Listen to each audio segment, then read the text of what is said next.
Good evening প্রত্যেককে। Welcome to exam Bangla official YouTube channel. তোমাদের upcoming WP এবং KP constable ও SI এর পাশাপাশি ডব্লিউবিএসএসসি গ্রুপ সি এবং গ্রুপ ডি পরীক্ষার জন্য আমাদের জিকেজিএস এর উপরে যে ক্লাস আসছে, আজকে তার সেট নাম্বার 79 ডিসকাস করব এই ক্লাসের মাধ্যমে। তো অবশ্যই তোমরা প্রত্যেকে ক্লাসটা প্রথম থেকে শেষ অবধি ওয়াচ করবে। তোমরা যদি অ্যান্সার জানো অবশ্যই দাগ নাম্বার দিয়ে কমেন্টের মাধ্যমে করার চেষ্টা করবে, তাহলে তোমাদের প্র্যাকটিস এবং রিভিশনটা খুব ভালোভাবে হবে। তো চলো আজকের ক্লাস আমরা শুরু করি। প্রথম প্রশ্ন কি রয়েছে আমরা দেখব। হাম্পি ছিল ড্যাশ এর রাজধানী? বিজয়নগর, পারমার, রাষ্ট্রকূট, চোল। হাম্পি কার রাজধানী ছিল মনে রাখবে? সঠিক উত্তরটি হয়ে যাবে অপশন এ, বিজয়নগর সাম্রাজ্যের রাজধানী ছিল হাম্পি। এইখান থেকে আরেকটা প্রশ্ন আসতে পারে, বিজয়নগর সাম্রাজ্য কে প্রতিষ্ঠা করেন? তো মনে রাখবে বিজয়নগর সাম্রাজ্যের প্রতিষ্ঠাতা হলেন হরিহর এবং বুক্কা রায়, যারা 1336 খ্রিস্টাব্দে সাম্রাজ্যের প্রতিষ্ঠা করেছিলেন। এবং তুঙ্গভদ্রা নদীর তীরে কিন্তু এই হাম্পি অবস্থিত। সঠিক উত্তরটি হয়ে গেল অপশন এ। যাব আমরা নেক্সট কোশ্চেনে। শান্তিস্বরূপ ভাটনগর বার্ষিক পুরস্কার কোন ক্ষেত্রে অসামান্য কৃতিত্বের জন্য দেওয়া হয়? ভারতীয় শাস্ত্রীয় সঙ্গীত, সাহিত্য, বিজ্ঞান ও প্রযুক্তি, উপজাতীয় শিল্প শৈলী। কোশ্চেন নাম্বার 2, সঠিক উত্তরটি হয়ে যাবে অপশন সি, বিজ্ঞান এবং প্রযুক্তির ক্ষেত্রে শান্তিস্বরূপ ভাটনগর পুরস্কার প্রদান করা হয়ে থাকে। নেক্সট কোয়েশ্চেন, ভারতীয় জাতীয় কংগ্রেসের প্রতিষ্ঠাতাকে? অ্যালান অক্টাভিয়ান হিউম বা এ ও হিউম, বাল গঙ্গাধর তিলক, মতিলাল নেহরু, সুরেন্দ্রনাথ ব্যানার্জি। এই ছবিটা দেখে আশা করছি প্রত্যেকেই চিনতে পারছো। এ ও হিউম ভারতীয় জাতীয় কংগ্রেসের প্রতিষ্ঠাতা। ভারতীয় জাতীয় কংগ্রেস প্রতিষ্ঠা হয় কবে? 1885 সালে। আর বলতো ভারতীয় জাতীয় কংগ্রেসের প্রথম সভাপতি কে ছিলেন? কমেন্টের মাধ্যমে জানাও প্রত্যেকে। নেক্সট কোশ্চেন, বোতল খোলার যন্ত্র কোন শ্রেণীর লিভার? প্রথম, দ্বিতীয়, তৃতীয়, চতুর্থ। বোতল খোলার যন্ত্র 4 নম্বরে প্রশ্ন। বিভিন্ন শ্রেণীর লিভার হয়, তো সেই উদাহরণগুলো তোমাদের পরীক্ষাতে প্রশ্ন আসে। প্রথম শ্রেণীর লিভার, দ্বিতীয় শ্রেণীর লিভার, তৃতীয় শ্রেণীর লিভার, এভাবে কিন্তু আসে। তো 3 শ্রেণীর লিভার হয় এখানে। আমরা এখানে বোতল খোলার যন্ত্র, অনেক সময় তোমরা দেখবে কোল্ড ড্রিঙ্কস খাওয়ার সময় যে ক্যাপটা খোলা হয় সেটা দিয়ে, সেটা দ্বিতীয় শ্রেণীর লিভার, অপশন বি হয়ে যাবে সঠিক উত্তর। এছাড়াও হাতুড়ি, পেরেক তোলার যন্ত্র, এগুলো প্রথম শ্রেণীর লিভার। ঠিক আছে, প্রথম শ্রেণীর লিভার টুথব্রাশ, এটাও হয়ে থাকে মানুষের হাত। আচ্ছা, দ্বিতীয় শ্রেণীর লিভার যেরকম ঠেলা গাড়ি, স্টেপলার, এগুলো কিন্তু ঠিক আছে। আহ, বোতল খোলার যন্ত্র বললাম। তৃতীয় শ্রেণীর লিভার যেমন হচ্ছে মাছ ধরার ছিপ, ঠিক আছে, বেসবলের ব্যাট, তীর ধনুক, মানুষের চোয়াল, এগুলো হচ্ছে তৃতীয় শ্রেণীর লিভারের উদাহরণ। তো যে পয়েন্টগুলো আমি অ্যাডিশনালি বলছি অবশ্যই প্রত্যেকে নোট ডাউন করে রাখবে, তোমাদেরই কাজে লাগবে। পরীক্ষা সামনেই রয়েছে, এই মুহূর্তে রিভিশন ভালো করে প্রত্যেকে দাও। নেক্সট প্রশ্নে আমরা চলে এসেছি। অযোধ্যার মহাবিদ্রোহের নেতৃত্ব কে দিয়েছিলেন? বাহাদুর শাহ, লক্ষ্মীবাই, তাঁতিয়া টোপি, বেগম হজরত মহল। অযোধ্যা থেকে দেখো, মহাবিদ্রোহ 1857 সালে বিভিন্ন জায়গা থেকে বিভিন্ন স্বাধীনতা সংগ্রামী অংশগ্রহণ করেছিলেন। তো এই জায়গাটা তোমরা অবশ্যই ক্লিয়ার করে যাবে। 1857 সালে মহাবিদ্রোহের সাথে যুক্ত বিখ্যাত নেতৃত্ব বলে একটা টপিক হয়, ঠিক আছে, সেই জায়গাটা অবশ্যই ক্লিয়ার করবে। তোমাদের আমি ক্লাসে আগেও অনেকবার করিয়েছি।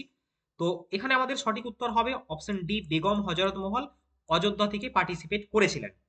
ব্যারাকপুর থেকে মনে রাখবে মঙ্গল পাণ্ডে ছিলেন, যিনি ছিলেন মহাবিদ্রোহের প্রথম শহীদ। এটাও প্রশ্ন আছে যে মহাবিদ্রোহের প্রথম শহীদ কে? মঙ্গল পাণ্ডে। দিল্লি থেকে ছিলেন বাহাদুর শাহ দ্বিতীয় এবং জেনারেল বখত খান। লখনৌ থেকে ছিলেন বেগম হজরত মহল বা অযোধ্যা এখানে বলা আছে, ঠিক আছে। কানপুর থেকে নানা সাহেব তাঁতিয়া টোপি আজমুল্লাহ খান। বিহার থেকে কুনওয়ার সিং। আর গোয়ালিয়র থেকে তাঁতিয়া টোপি, গোয়ালিয়র বা কানপুর যাই আসুক না কেন সেটা হয়ে যাবে। ওকে, তো সঠিক উত্তর অপশন ডি। আর ঝাঁসির রানী লক্ষ্মীবাই প্রত্যেকেই জানো। নেক্সট কোয়েশ্চেন, মিনামাটা রোগটি কোন দূষণের জন্য হয়? ক্লোরিন, পারদ, সীসা, আর্সেনিক। মিনামাটা পারদ দূষণের জন্য মূলত হয়, option B is the correct answer. Lead বা সীসা, এই জন্য এটার জন্য কি হয়? লিড বা সীসার জন্য হয় ডিসলেক্সিয়া, ঠিক আছে। ইটাই ইটাই রোগটা হয় মনে রাখবে ক্যাডমিয়াম দূষণের জন্য। ইটাই ক্যাডমিয়াম দূষণের জন্য। ব্লু বেবি সিনড্রোম হয় নাইট্রেটের জন্য। এগুলো কিন্তু পরীক্ষায় আসে। আচ্ছা, নেক্সট পরবর্তী প্রশ্নে যাওয়ার আগে ছোট্ট একটা আপডেট তোমাদের দেবো। এই মুহূর্তে বেঙ্গল পুলিশ পরীক্ষাকে টার্গেট করে এক্সাম বাংলা পাবলিকেশনের তরফ থেকে নিয়ে আসা হয়েছে 3টে দুর্দান্ত বই। আমাদের একটি হচ্ছে কনস্টেবল এবং এসআই পরীক্ষার্থীদের জন্য 2-in-1 সাজেশন বই। দেখতে পাচ্ছ এই বইটা, এই বইতে রয়েছে প্রত্যেকটা বিষয়ভিত্তিক গুরুত্বপূর্ণ অনলাইনার তথ্য, সঙ্গে এমসিকিউ, প্রিভিয়াস ইয়ারের question, current affairs up to date পর্যন্ত। অর্থাৎ এটা একটা সাজেশন বই। তুমি যদি চাও একটা সাজেস্টিভ বই হিসাবে বা একটা নোটস আকারে চাইছো পুলিশ পরীক্ষার জন্য, তাহলে এই বইটা পারফেক্ট হবে। আর আমাদের ডব্লিউপি কনস্টেবলের জন্য প্র্যাকটিস সেটের বই রয়েছে এবং কলকাতা পুলিশের জন্য প্র্যাকটিস সেটের বই রয়েছে। তিনটে বই আমাদের অনলাইনে অ্যাভেলেবেল আছে অ্যামাজনে, ফ্লিপকার্টে এবং আমাদের অফিসিয়াল ওয়েবসাইটে। এছাড়াও নিকটবর্তী যে কোনো বুক স্টলে খোঁজ করলে তোমরা পেয়ে যাবে। আর আমাদের হোয়াটসঅ্যাপ নাম্বার স্ক্রিনে দেওয়া আছে, চাইলে অবশ্যই এখান থেকে কন্ট্যাক্ট করে তোমরা নিতে পারো। নেক্সট প্রশ্নে চলো। আয়তন অনুযায়ী পশ্চিমবঙ্গের কোন দেশের মতো, মানে আমাদের ওয়েস্ট বেঙ্গলের আয়তনটা পশ্চিমবঙ্গের অন্য কোন দেশের মতো পৃথিবীর? Hungary, Vietnam, Switzerland, Denmark. চারটে অপশনের মধ্যে এখানে সঠিক এবং পারফেক্ট অ্যান্সার কোনটা হবে? সঠিক উত্তর হবে অপশন এ, হাঙ্গেরির মতো। হাঙ্গেরির আয়তন কত হবে জানো? ওই প্রায় 93,000 বর্গ কিলোমিটার মতো। আর আমাদের ওয়েস্ট বেঙ্গলের আয়তন 88,752 বর্গ কিলোমিটার, কারণ অনেকটা কাছাকাছি। বাকি যেগুলো রয়েছে এখানে ভিয়েতনামটার অনেক বেশি রয়েছে, 3,31,000। সুইজারল্যান্ডের 41,000 রয়েছে, মানে অনেক কম, এটাও হবে না। আর ডেনমার্কও হবে না। সঠিক উত্তর অপশন এ। নেক্সট, নিচের কোনটি খরিফ শস্য? গম, আলু, পাট, শশা। সঠিক উত্তরটি হয়ে যাবে আমাদের 8 নম্বর প্রশ্নের খারিফ শস্য বলেছে। খারিফ শস্য মূলত কোন সময়টা হয় বলতো? মে জুলাই মাসে বপন করা হয়, সেপ্টেম্বর অক্টোবর মাসে কাটা হয়।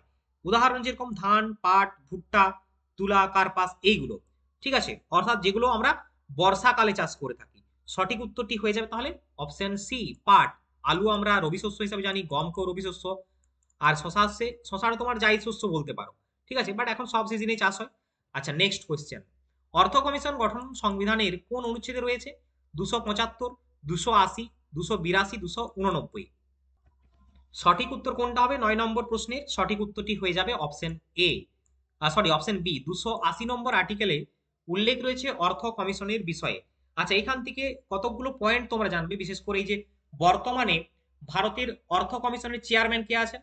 অরবিন্দ পানাগাড়িয়া। কততম ইনি? 16তম। ঠিক আছে। আর প্রথম চেয়ারম্যান কে ছিলেন অর্থ কমিশনের? কেসি নিয়োগী। এই দুটো পয়েন্ট কিন্তু মোস্ট ইম্পর্টেন্ট, প্রত্যেকে খুব ভালো করে দেখে রাখবে। Next question. কার রাজত্বকালে ভারতের প্রথম বাণিজ্য কুটি নির্মাণ করা হয়? কার রাজত্বকালে ভারতের প্রথম বাণিজ্য কুটি নির্মিত হয়েছিল? জাহাঙ্গীর, শাহজাহান, ঔরঙ্গজেব। কোনটা হবে সঠিক উত্তর? 10 নম্বরের সঠিক উত্তরটি হয়ে যাবে অপশন এ, জাহাঙ্গীর।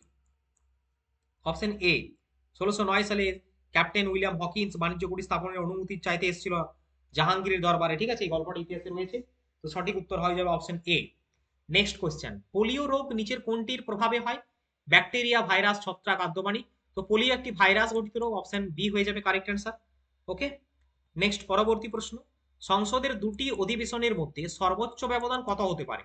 একদম ভিভিআই প্রশ্ন, ইন্ডিয়ান পলিটির কোশ্চেন, তোমাদের একটা আসবেই আসবে অবশ্যই। গ্রুপ ডি দাও, ডব্লিউবিএসএসসির, আর কলকাতা বা পশ্চিমবঙ্গ পুলিশের পরীক্ষা যাই দাও না কেন, 6 মাস অন্তর অবশ্যই অধিবেশনের ডাকতে হবে, অর্থাৎ সর্বোচ্চ ব্যবধান 6 মাস।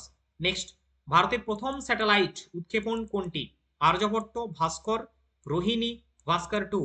তো প্রথম স্যাটেলাইট উৎক্ষেপণ হয়েছিল সোভিয়েত রাশিয়ার সহায়তায়, আর্যভট্ট। কত সালে? 1975, তাই তো, 1975-এ।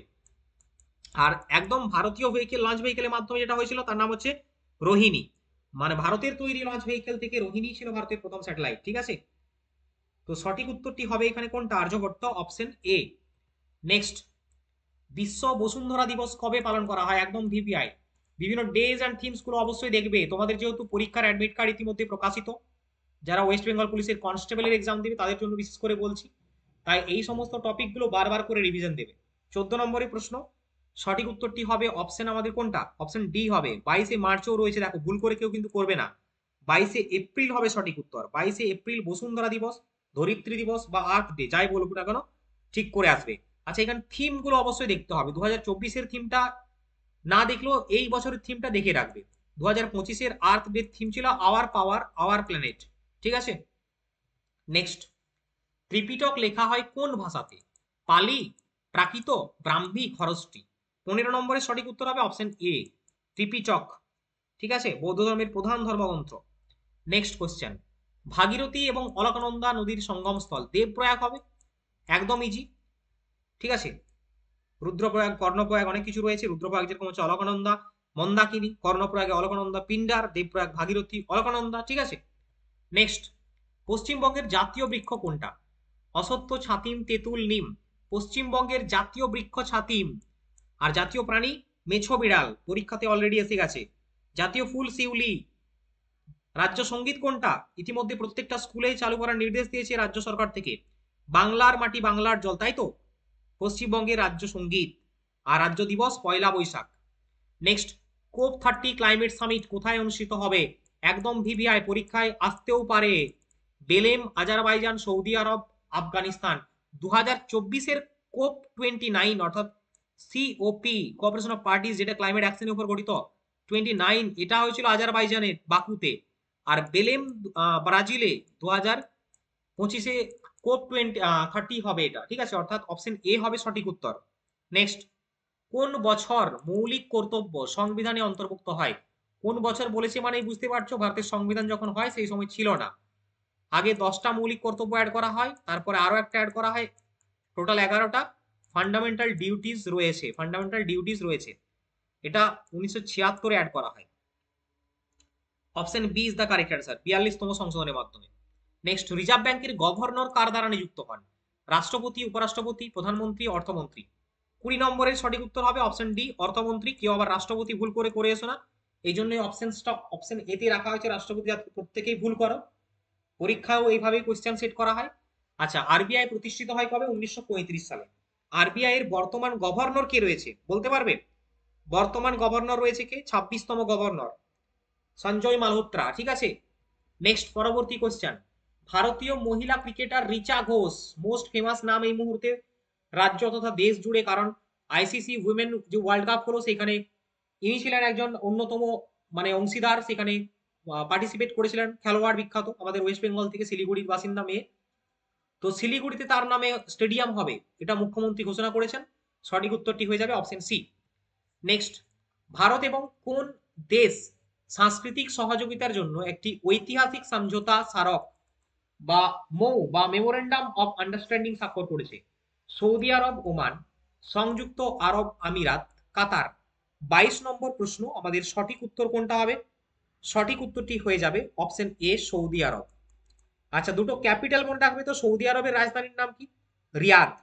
আর ইউএই, এটা হচ্ছে ইউএই, ইউনাইটেড আরব এমিরেটস, যার হেডকোয়ার্টার সদর দপ্তর রয়েছে, ক্যাপিটাল রাজধানী শহর হচ্ছে তোমার আবুধাবি। ওকে।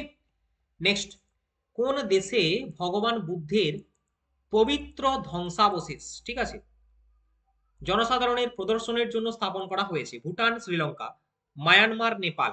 সঠিক উত্তর হবে অপশন এ, ভুটান। সম্প্রতি প্রধানমন্ত্রীও ভুটান ভিজিট করেছেন, অপশন এ হবে রাইট অ্যান্সার। নেক্সট, ভারতের প্রথম বৈদ্যুতিক রকেটের নাম কি?